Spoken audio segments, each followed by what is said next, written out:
Hello and welcome to Subject to Change with me, Russell Hogg. My guest today is Hampton Sides. Hampton is an American historian, author and journalist, and he's been on the podcast before. He came on to talk about one of the key battles of the Korean War. Most recently, he was on to talk about his wonderful book about Cook's final voyage. But today we're going to talk about another voyage, which is the voyage of the Jeannette. And the Jeannette set sail from San Francisco heading for the Arctic back in 1879. And this was an expedition led by George DeLong. And what they were trying to do basically was to go by ship all the way to the North Pole. And the title of Hampton's book is In the Kingdom of Ice. And the subtitle is The Grand and Terrible Polar Voyage of the USS Jeannette. And I really think grand and terrible sums it up exactly right. Anyway, welcome back, Hampton, to the podcast. Thank you. It's great to be back with you. Yes, grand and terrible, I think, sums up so many of the Arctic voyages and the Antarctic voyages. They're just epic and wonderful and fascinating, but they never go well. Yes, that's so true. So we'll get into that. But great to be back on your show. So I'd love to get into this. This is great. So I thought, I wasn't quite sure where was the best place to start because there are so many fascinating characters in your book who we'll meet some of them. But I wondered if we might not start by having you talk a bit about this guy, August Petermann, because it's his belief. And of course, he wasn't alone, but he was, highly respectable and credible individual. And it was his belief that there was possibly an open sea at the North Pole that the whole expedition is based on, right? Yes. So many of these expeditions, there is a scientist or perhaps a pseudoscientist who has a theory that they want to try out. And sailors and explorers have to suffer and die sometimes in order to test the merits of that scientific theory. And August Petermann was an extremely influential cartographer based in Germany who made these beautiful maps. When it came to mapping the real world as we know it to exist, there was nobody on Earth who made more accurate and more beautiful and more meticulous maps than August Petermann and his whole publishing empire that he had there in Gotha, Germany.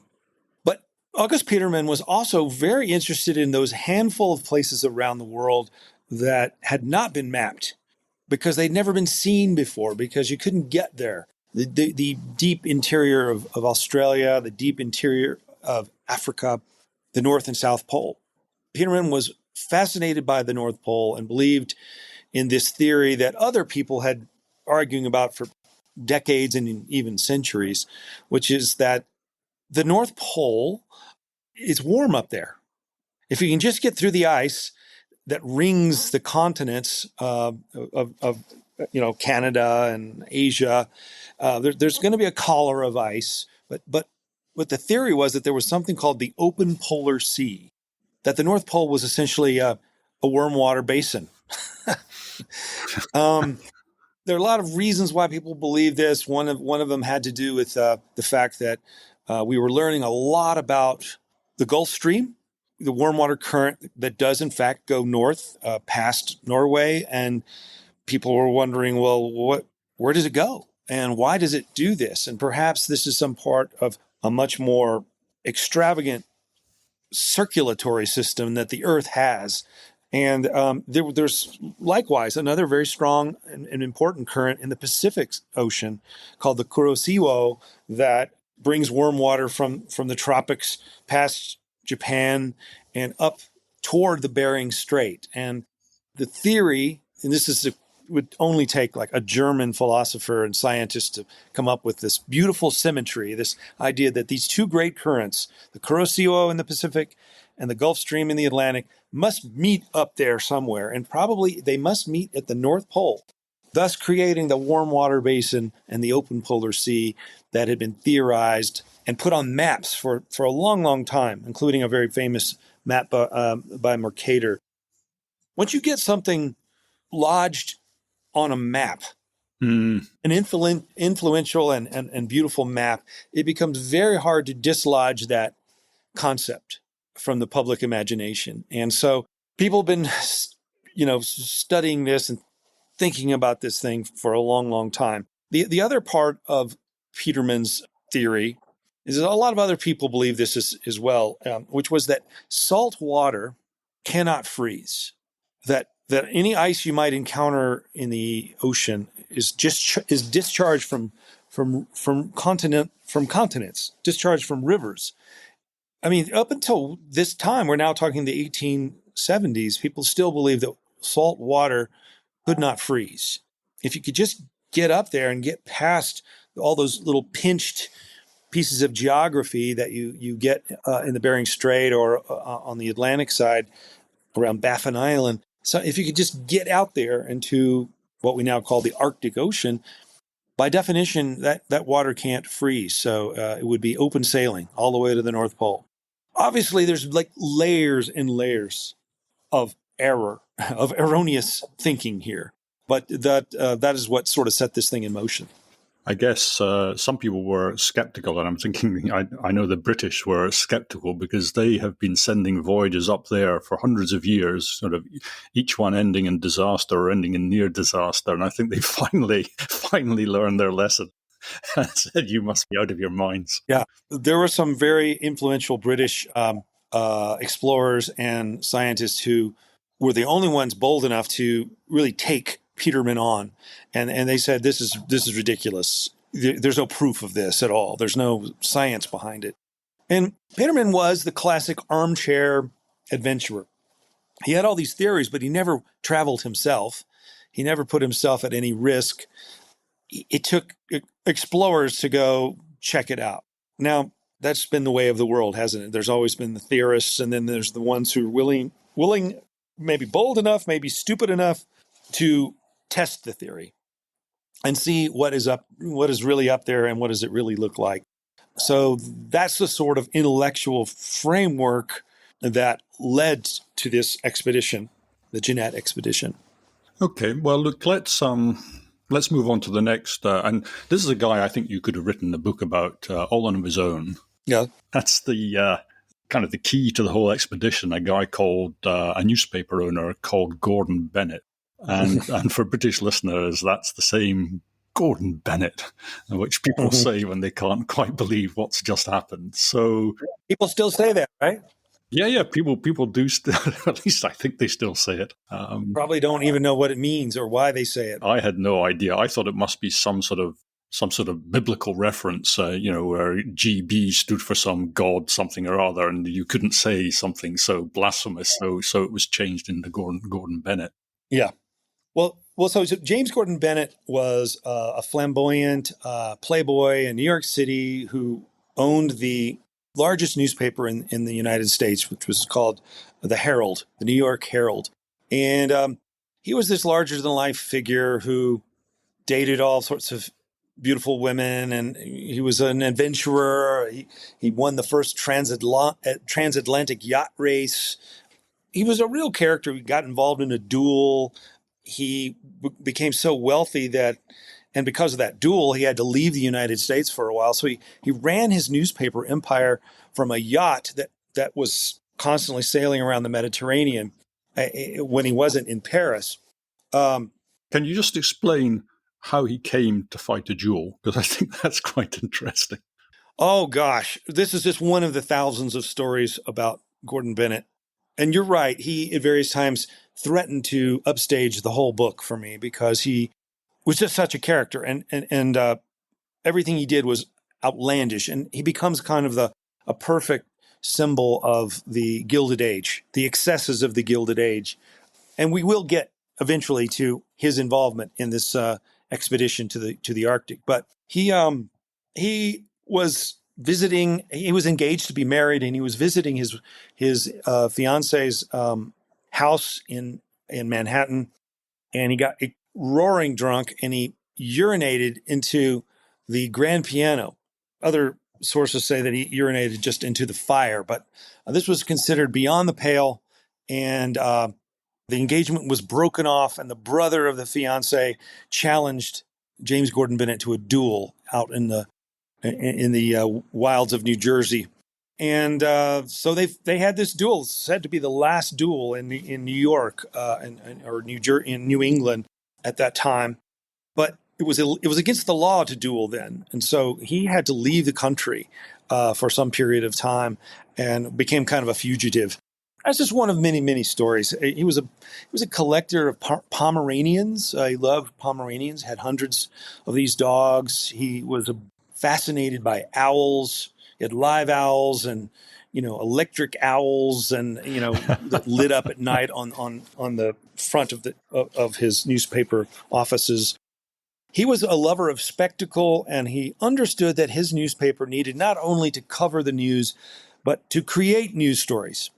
And one of his most famous news stories that was a huge hit was he sent this guy, Stanley, to go find Livingston in Africa and to publish a series of blockbuster newspaper articles. Livingston didn't really need to be found. He was doing his thing. It just made for a really interesting set of stories. Livingston, I presume, and all that. Supposedly, that Stanley didn't really say that.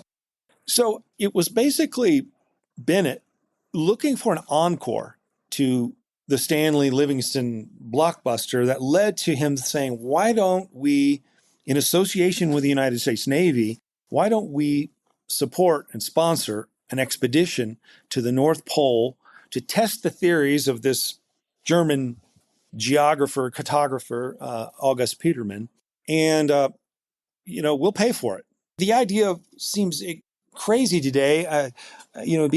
Would have been crazy, I suppose, until Elon Musk came along. But the whole idea of like a private individual bankrolling a Navy expedition.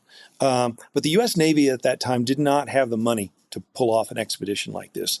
They had some expertise. They had officers. They had ships which could be reinforced for the ice, but they didn't have the money. And they needed someone like Bennett to pay for it. And he did. He paid for every cent of this expedition and found the ship and paid for it and paid for it to be reinforced for the ice in San Francisco. So yeah, you have the thinker, theorist, cartographer, then you have the kind of the wacky multimillionaire newspaperman paying for it, and then you have the United States Navy and its officers who will be leading the expedition. And I sort of pick up on this word wacky because it seems like, these are the foundations on which the expedition is resting, is sort of Bennett, who at best is eccentric and at worst, there is a streak of madness in him. Absolutely. And then you've got Petermann, who again, on the face of it, very, very scientific, but underneath it, there is, sort of the cracks. And I think in the end, does he not commit suicide? Yes, he does. He is at this point suffering from very profound depression, and some things have gone wrong in his love life, and his theories are increasingly being attacked. And he invests a lot of his own emotional energy into the success of this Jeannette expedition. He actually meets Gordon Bennett, and they talk about it and talk about how important it is that someone finally prove his theory about the open polar sea. But, shortly after the Jeannette expedition embarks, he goes into another one of these horrible bouts of depression, and Petermann commits suicide, which was, considered it was a big scandal and a shocking event because whatever people thought of his wacky theories, his map-making enterprise was an extraordinary thing. And in his maps today, I say his maps, he had a whole army of people working under him. But they fetch huge sums of money at auction.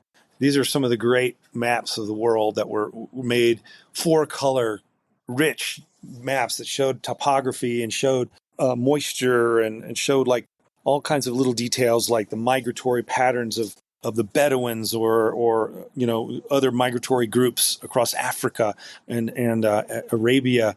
These were the best maps in the world. Mm-hmm. And when he committed suicide, it was a real shock to that whole world. Yeah, so you have these two unusual, I don't know, it's kind of an odd couple, Bennett and Petermann. And then finally, we get the captain, And that's Captain George DeLong. And compared to them, he seems, you tell me, but he seems like he's quite a level-headed individual. And it's his idea, isn't it, to go to the Arctic? It's his invention, which he takes to Bennett, I think. What's DeLong's background, and why is he so interested in the Arctic? So he's a career naval officer who had just missed our Civil War. He was too young for that. And I think, he was extremely ambitious and wanted to do big things. And we were now at this point in the 1870s, not at war with anyone. When you're in the Navy and you're just cruising around, it's a very boring life. And there's really not much room for promotion or prestige. But he had been assigned to go up to Greenland to look for the remnants of a previous Arctic expedition. And of course, it's just so classic. All these expeditions, like they go up there and they run into trouble. They have some sort of disaster. There's always scurvy and cannibalism and mutiny, or something always goes wrong. And then what do? We send another ship to go find them, and then some trouble befalls that ship, and then maybe we send a third ship to go find that ship. It's just as kind of a pattern that we've seen in Arctic exploration.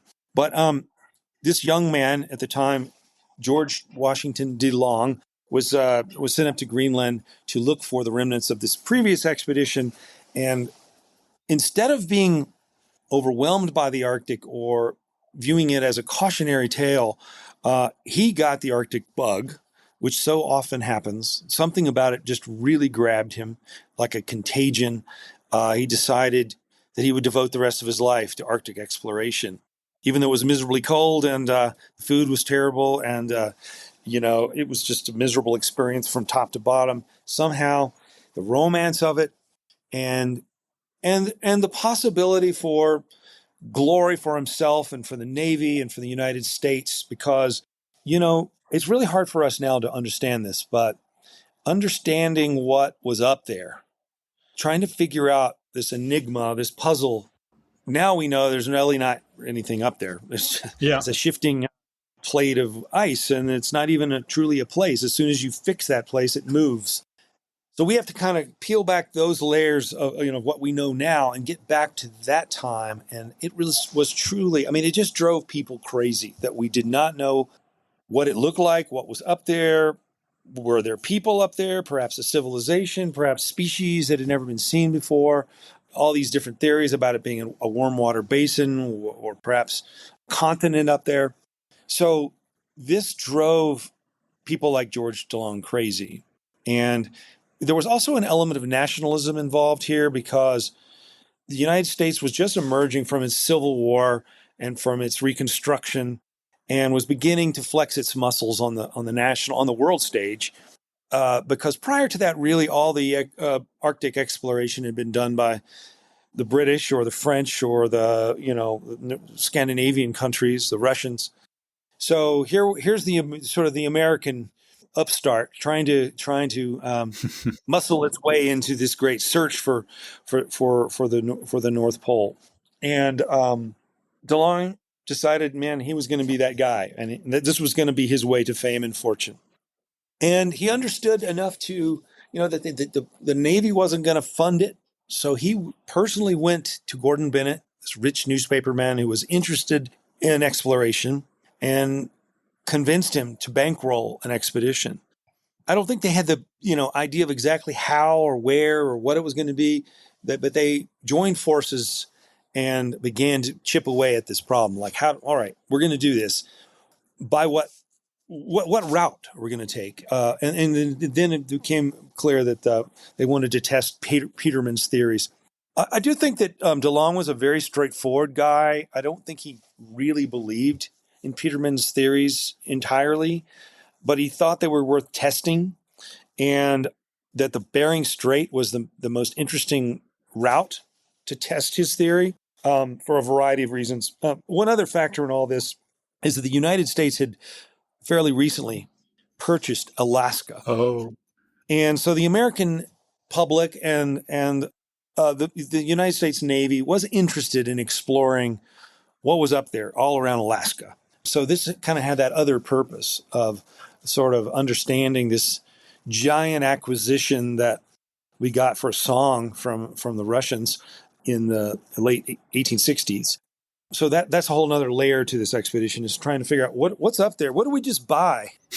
What's really up there? Let's go check it out. So those are all the kind of ingredients that lead to the voyage. And I guess there's a bit of a connection with your other book, because Cook was sent up there to have a look as well, and he would have had another look before, had he not been killed. Mm. If Captain DeLong had just read Cook's journals, I think, or a little more carefully, he would have realized how hopeless it was. Cook went up through the Bering Strait and up over the top of Alaska, and almost immediately encountered an impenetrable wall of ice that nearly trapped him and would have crushed his ships. And when DeLong, skipping ahead, but when they get up in that general vicinity, they encounter that same wall of ice, and they do get trapped in the ice and drift in that ice for 2 years. Just before we get there, one of the things that impressed me enormously about DeLong, you say all these polar voyages end in disaster. I did a podcast a while back on the voyage of the Belgica, and I was just struck by how amateurish that whole affair was. But this seemed to be, I thought DeLong did a really good job, and right. The crew he picked, the way they reinforced the ship, the refitting, the huge amount of supplies they took, everything seemed to be extremely well planned. And the only thing that went, the only two members of the crew that were, turned out to be bad were Collins and Danehauer. And even Danehauer, he sort of tries to leave behind. Mm-hmm. So why the story with Danehauer? Why do they try to leave him behind? Well, Danehauer was the navigator and a career naval officer himself, also a graduate of the Naval Academy. And a really smart guy, really capable in many ways, but it turned out he had syphilis. And it's not 100% clear to me if he knew he had syphilis or if he thought he had been cured. But whatever the case, he did not confide in Captain DeLong that he had this disease. And syphilis is a very weird disease. It's not, it manifests itself in different ways in different people. But one of the ways it manifests itself is madness, bouts of just stark raving madness.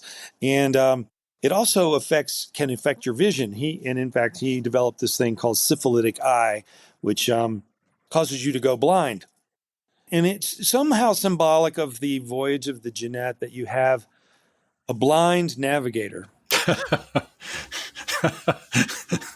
He can't see where he's going, blind leading the blind here. And but he's, on top of all that, he's very, very proud and very, very reluctant to tell the captain that he's suffering, and in denial, you might say, that he has this disease until it's almost too late. And they're, on the voyage, well into the voyage. And then he confesses to everyone that he has this condition. And it manifests itself in all kinds of weird ways. He becomes a real burden to the expedition. He has to undergo multiple operations on his eye without anesthesia in the Arctic with crude tools, and a number of other fairly grotesque things happen to Danenhauer along the way. So yeah, he's. It would have been better if they had left him at home, but unfortunately, he's along for the ride.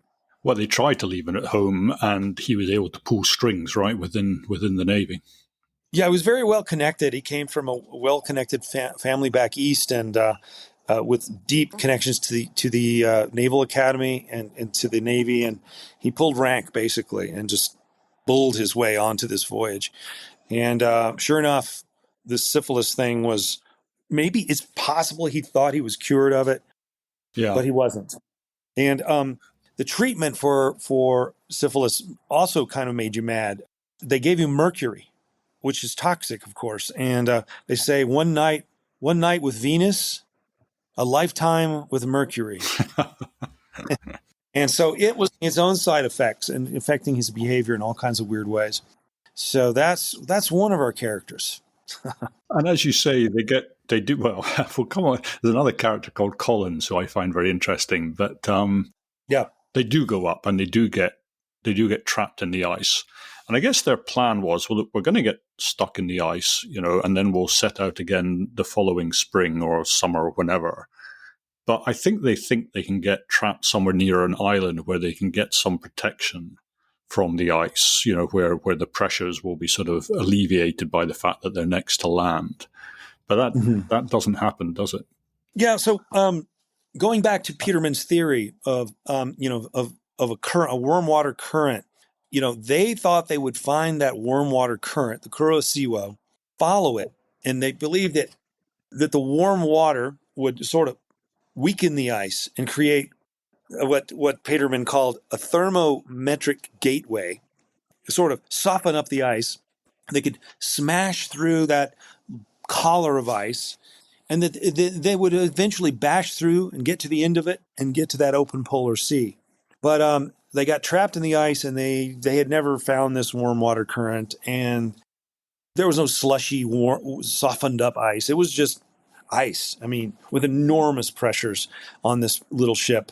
And even though it had been reinforced for the ice, they could immediately tell that this ship was really not the right kind of vessel to withstand these pressures.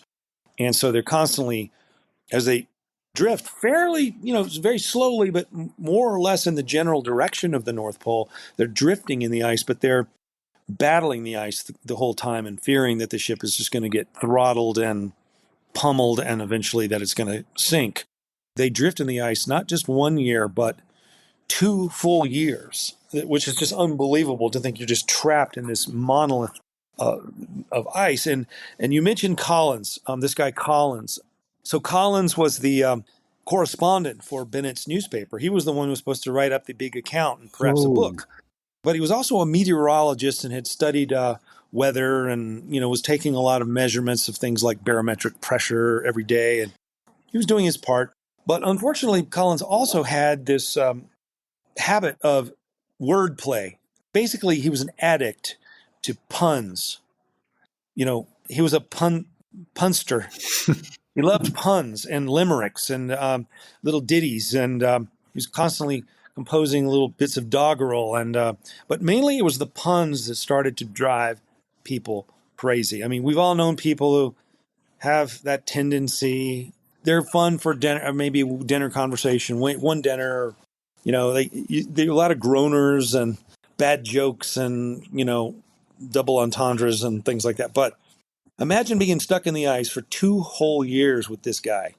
They wanted to kill him. I mean, they just wanted to kill him. He was just, please shut up. Like they literally did dream of murdering him. And so we've all known people like this, but imagine being stuck with them in the ice and often in pure darkness, throughout the Arctic winter and not knowing what to, you can't get away from the guy.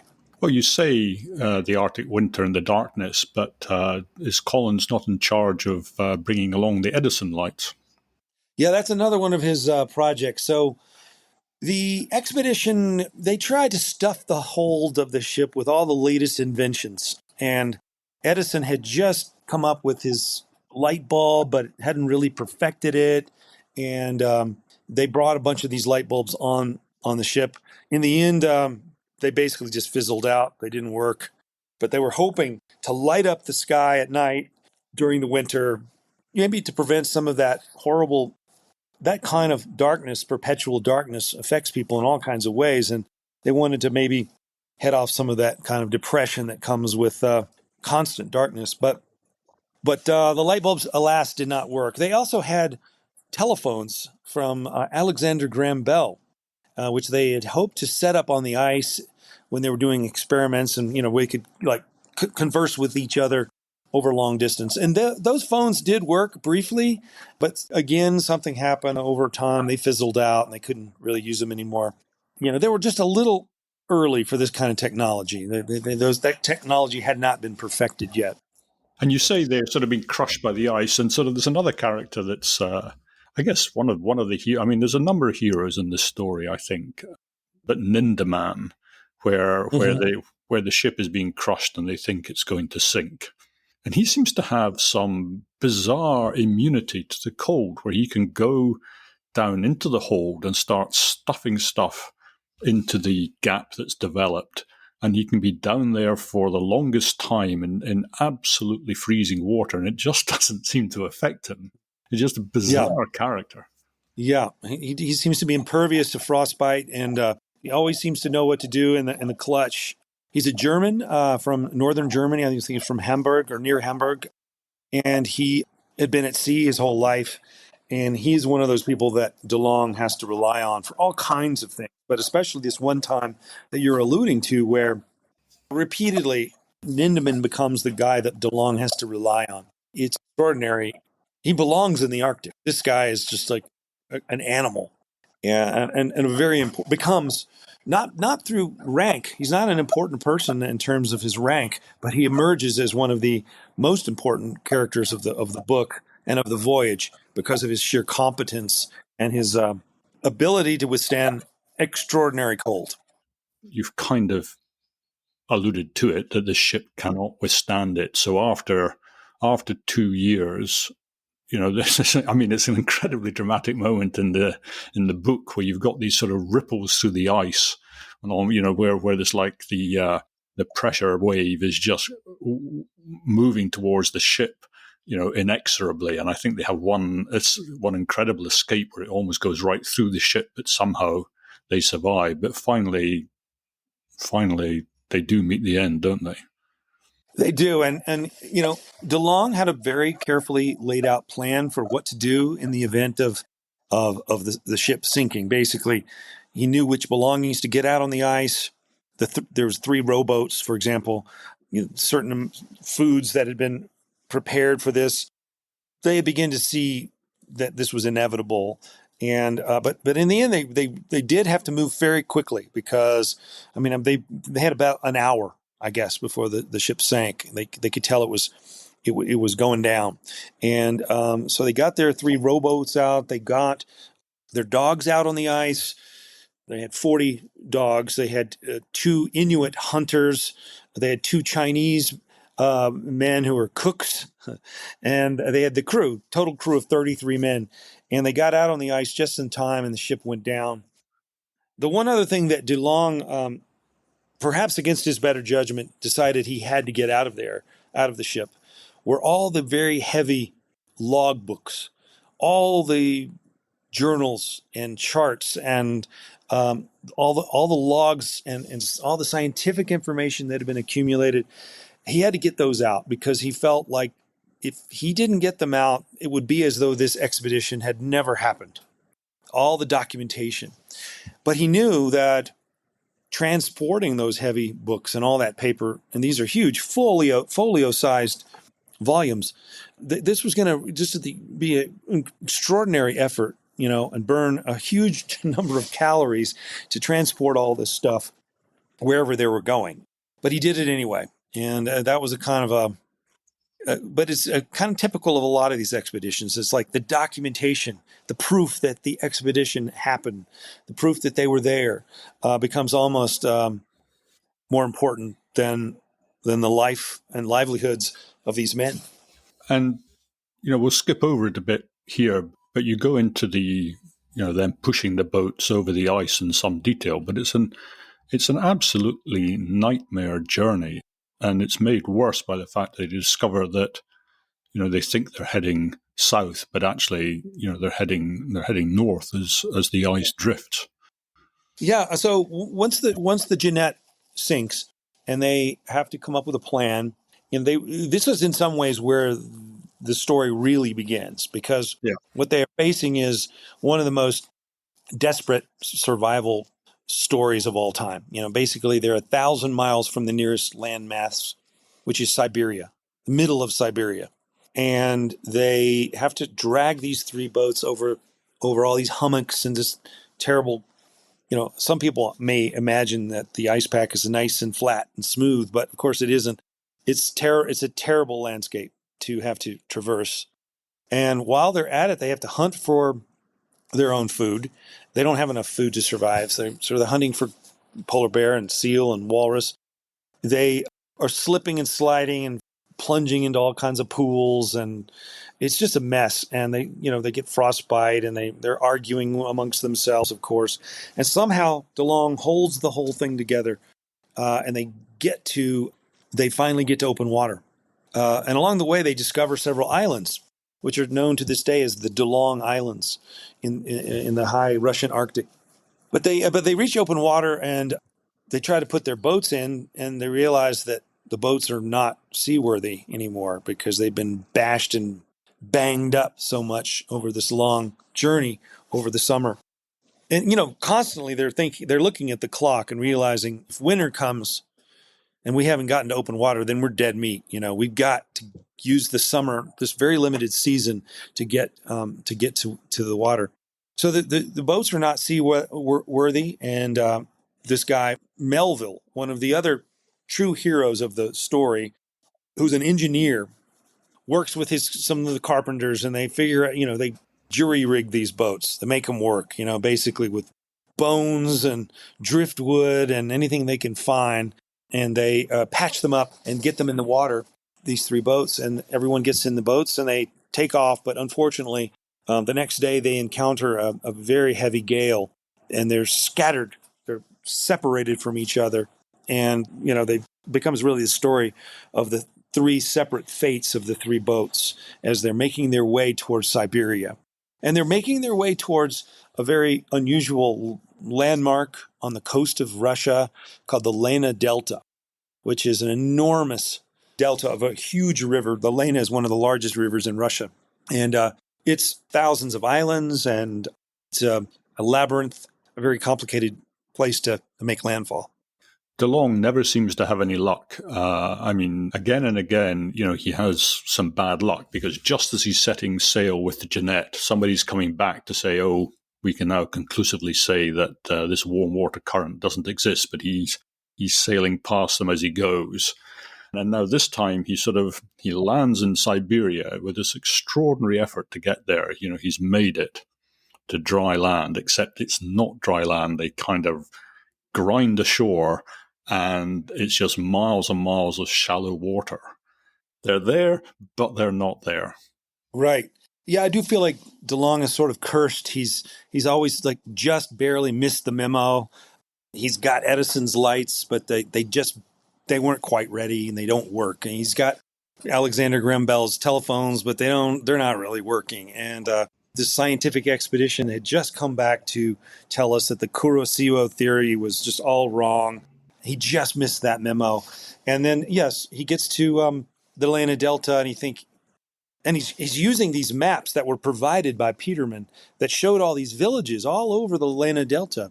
But once he gets there, he finds out those maps are all wrong. They were speculative villages or seasonal villages, because the native population there, the Yakuts, only, they moved around semi-nomadically, by season. So he's in possibly the worst place you could ever imagine making landfall, which is, just thousands of islands and oxbow lakes and mosquitoes, just rampant mosquitoes. Or, we're getting towards now the end of the summer season, and it's starting to get cold in a hurry. It's a nightmarish landscape. And don't forget, these three boats have separated, so they're trying to survive. They're trying to find civilization, but they're also trying to find each other in this labyrinth. And it does not go well for them at all, to say the least. I did get to that part of Russia, and I went to the Lena Delta, and I tromped around these places where they were, and it is a hauntingly beautiful landscape, but not one that you would want to get caught in just as winter is coming, which is what is happening with him and his men. Again, they have some terrible luck, because they are seen by some locals, but the locals take one look at these sort of appallingly dressed, emaciated, ghastly characters, and they think, no, there's some sort of pirate, some sort of, let's stay well clear of them. They can only mean us harm. Pirates, or perhaps otherworldly creatures that came from, why would anyone come from the north in that time of year? Or perhaps that they were exiles, because this was part of this is Siberia. The Russian government was always sending people out to basically die in these camps in these parts of Siberia. So yeah, no one wanted anything to do with these men who looked bedraggled and they were just scary looking dudes, and they were starving, and they of course were in grave need of food and shelter, the Yakut people eventually, I'm skipping ahead, I suppose a little bit. Once they understand what's really going on, they are incredibly generous, and there are survivors in this tale. I don't like to talk too much about who lives and who dies. Let the reader figure that out. But there are survivors, and one of the reasons there are survivors is that the incredible generosity of the Yakut people, who gave them everything but the clothes, including the clothes off their back, and reindeer meat, and these were not people who. I mean, these are people who lived on the margins themselves in a very extreme environment, but they were incredibly generous with their food and with their shelter, and brought these American explorers in and saved their lives. Well, not everybody lives, not everybody dies. I think that's fair to say. Mm-hmm. There is one person who survives, and I don't want to say anyone's a villain, because anybody who's sort of gone through what these people did, I can't even begin to imagine what it must have been like. But Danehauer survives. Yeah. And after the voyage, and indeed even during the journey across the ice, he is incredibly difficult to deal with. But he then sort of turns against DeLong afterwards, and sort of is condemning the whole expedition after the survivors get back. And I just found that a rather bitter pill to swallow. Yeah, but it's so typical of these expeditions. There's always infighting. There's always sort of different versions of what happened. Once they get back to civilization, there's a second round of the ordeal, which is like the fight for which version is going to live on in history.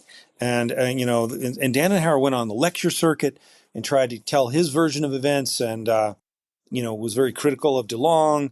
And I think this is typical of a lot of expeditions.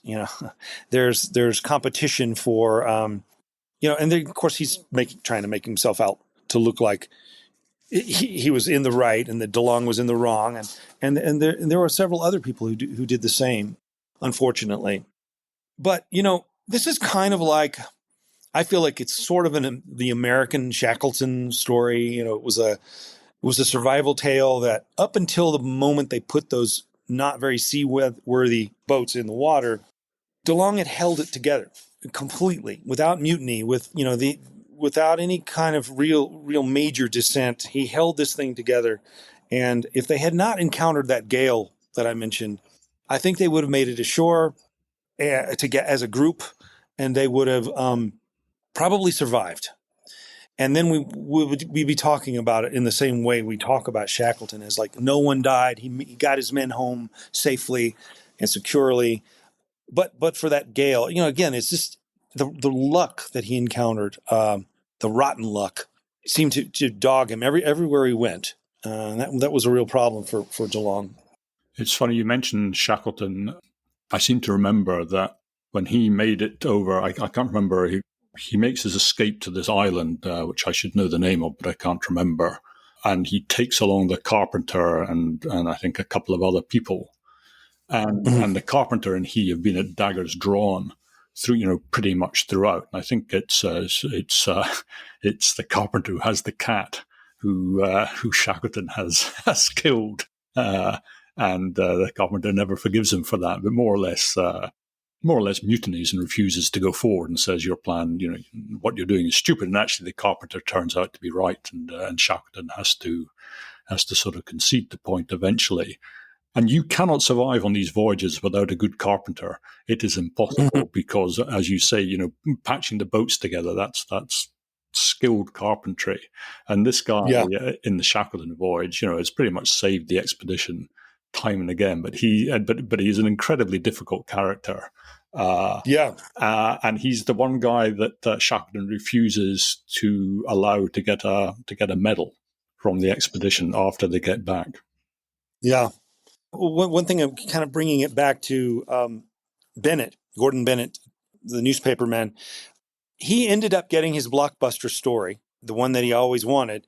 Collins didn't write it, but he sent a whole army of reporters to Russia to write about the voyage and what happened. Those who lived, those who died, the whole rescue effort. Those who died were brought all the way to St. Petersburg and then ultimately to New York. And his newspaper reporters were following every nook and cranny of this story. And he certainly got his money's worth in the end. Probably a bigger blockbuster for him than the Livingston Stanley story. And it was, at least in the United States, an extremely popular story, obviously a tragic story. It was the subject of plays and poems, and there was a massive parade down Broadway in New York City when the bodies of those who died were brought back. DeLong's journals were published, became best-selling books. It was extremely well known, even despite the tragedy of it and the fact that they didn't obviously reach the North Pole. It was a huge event in American culture, and then it just sort of disappeared from the public imagination for generations. And when I found out about this voyage, I had never heard of it before until I just stumbled upon a reference to it. I realized, gosh, this is an amazing tale and needs to be resurrected and given the place that I think it deserves in at least in American consciousness, if not world consciousness. So that's why I wrote the book. I love these stories. I don't know if you would agree with this, but I feel you sort of specialize against people sort of struggling against, apparently impossible odds. And just to see their capacity for endurance, their ingenuity, their unwillingness to give up, which is far beyond. I think I would just lie down in a snowdrift, after 5 minutes. I just feel I know that about myself, and so I'm sort of in awe of these characters who can do what they do. It's just extraordinary. Yeah, me too. I ask myself, could I have survived these things? And the fact that I've written so many of these kinds of tales of men and extremists and all this sort of thing does not give me any expertise. And I would just crawl up in a fetal position and die, I think. There's one bit of the book I really enjoyed, which was I'll mention Melville, who does survive, and I'm sure he doesn't have any. I'm sure he's got no relation to the author, but anyway, Melville, who is the engineer and another of the sort of heroes of the expedition, he ends up having an audience with the Tsar of Russia, which I thought was quite amusing on his way home. It was a very famous event in Russia. Melville and some of his men were really, they rolled out the red carpet for them. And when I went to Russia, I was amazed at how many people knew about the story of the Jeanette. It's better known in Russia than in the United States. Interesting. Or at least that part of Russia. It took me forever just to get there. It's a very, very remote part of Russia. And it's not, now I would never even contemplate such a trip. It would be too dangerous. They would probably assume that I was a spy. No one goes to that part of Russia unless they're, I don't know, a spy. And when you were there and you saw the Delta, just as you were describing it in your book, I was just almost in tears thinking about how difficult it must have been to navigate your way inland from there and how much effort it must have taken. And again, that guy, Ninderman, who's sort of wading back out to the boat and ferrying supplies back in, while everybody else is, exhausted and collapsed and dying of the cold. And he's again seemingly impervious to all this. Incredible, man. Incredible. And, it seems like there's always, when in these expeditions, somebody like that who you maybe least suspected. He was this humble guy, not very articulate, not very well educated. He wasn't an officer. He was just a low-ranking guy. Was just basically an able seaman who ended up having these incredible skills, and consequently, he was able to save a lot of these people's lives and lived to tell the tale. Okay, well, look, so we've left it slightly mysterious as to who lives, who dies, but that's good. Hopefully, that will get people out to buy the book. But irrespective of whether you knew who lives and dies, it's just a wonderful story, and it's really brilliantly told. So I can't recommend it enough. It's absolutely terrific. Well, thank you. And the one other thing I think we should mention is that, somewhat to my surprise, it also became, during the research of my book, a little bit of a love story. Basically, the Captain DeLong's wife, Emma DeLong, was an extraordinary woman who lived into her 90s and saved everything about this expedition.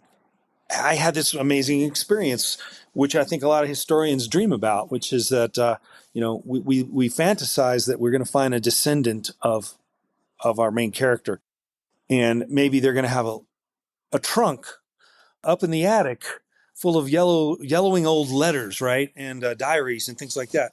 Well, I got on the phone and was calling all the DeLongs in New England, and finally located this woman named Catherine DeLong, and she said, "Oh my gosh, it's just so strange that you have called, because I was just in the attic and I found this trunk full of yellowing old letters, and they were the personal papers of Emma DeLong, Captain DeLong's wife."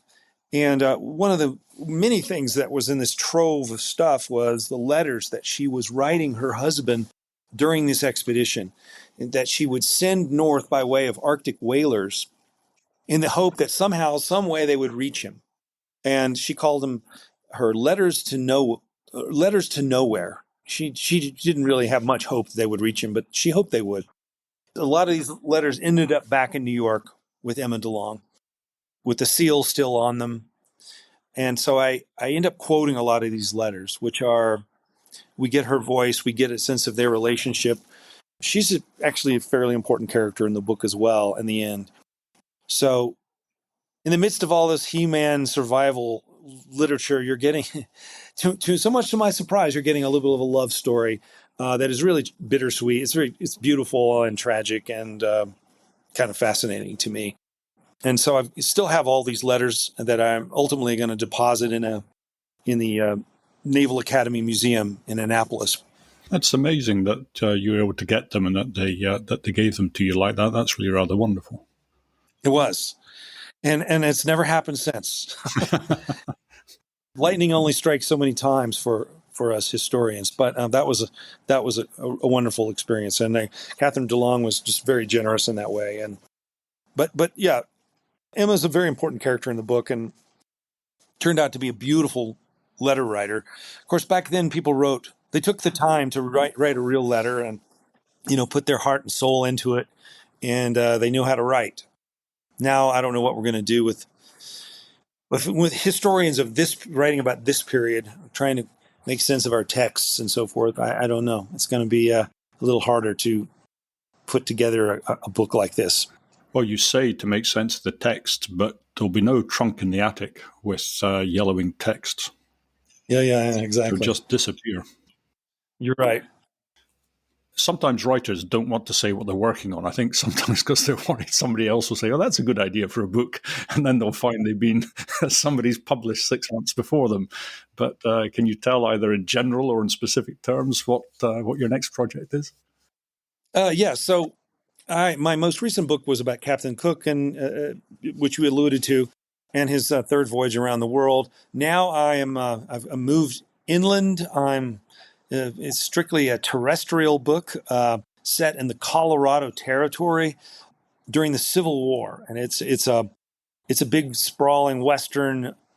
I live in the West myself. I live in Santa Fe, New Mexico, and this is a story about the gold rush and the creation of Denver and the some little known Civil War battles that were fought here in the West, but all leading towards an event called the Sand Creek Massacre, which has to do with the Cheyenne Indians, one of the Plains Indian tribes that follow the buffalo, and their encounters with the U.S. government. So it's an earlier book that I wrote many years ago called Blood and Thunder. I remember. This is in some ways a companion to that book, but I wanted to return to the American West, which is just another one of my great loves, and obviously it's in my backyard, so I wanted to explore this story. That's what I'm working on now. Hopefully I'll have something to talk about in a few years, and we'll return to your podcast. I hope so, anyway. I hope so. Okay, well, Hampton Sides, thank you very much indeed. It's been a real pleasure.